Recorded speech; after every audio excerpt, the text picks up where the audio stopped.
Ayos ang $80.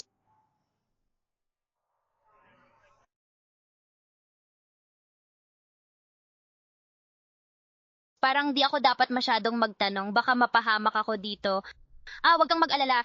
Yung bagong pwede kang magtanong, ang mga empleyado hindi masyado. Dadalhin sila sa nakasanayang kwarto. Nakita mo na ba ang nakasanayang kwarto ko? Hindi. Gusto kong ipakita sa'yo. Teka, costume ba ng hayop?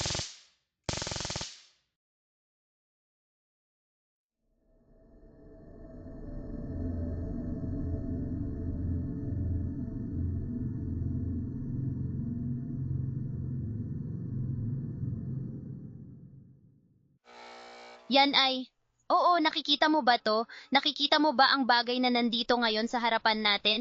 Talagang kakaiba ito kung titingnan mo ng maigi, di ba? Hindi ko pa ito nakita noon. Ano? Ito. Bale, halimbawa, sa kanan may stretching massage table tayo. Stretching na maayos naman, syempre.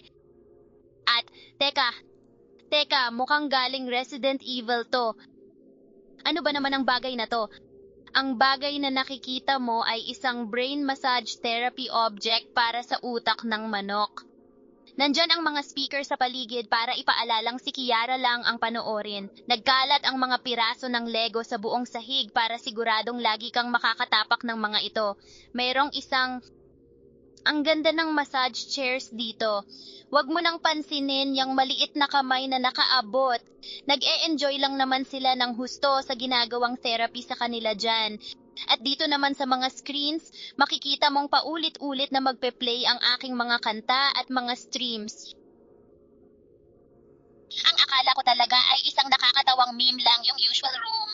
Hindi ko alam na isa palang totoong. Sinasabi ko sa'yo, dapat seryosohin mo yan pagdating sa KFP. Walang biro, seryoso lahat. Wow, bilib ako pero medyo natatakot. Di naman ganun ka nakakatakot sa kwartong to. Nga pala, baka may dalawang upuan dyan pero actually bawat usual room ay parang dapat mag-isa ka lang doon. Kita mo yung parang portal dyan? Pag may pinadala ako sa usual room, parang infinite ang dami ng usual rooms at mapupunta ka sa isa na parang idealized ito para sa'yo. Kumbaga, aalamin mismo ng usual room kung saan ka talaga pinakatakot.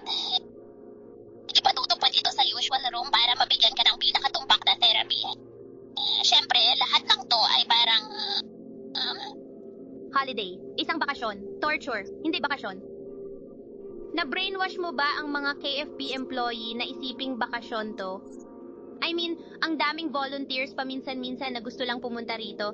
Di ko rin maintindihan. Pero walang kawala at ako ang magdedesisyon sa oras. Kaya dapat magpakabait sila, di ba? Hindi mo naman ako ipapasok dito, di ba? Parang ganon, yun ay magiging ikaw. Well, kung malaki naman na itulong mo sa akin ngayon, so siguro ikaw ay ayos ka lang. Sa ngayon, kung pakiramdam mo ay kailangan mong mapag-isa at kalimutan muna ang trabaho, baka ito ang magandang lugar na para sa'yo.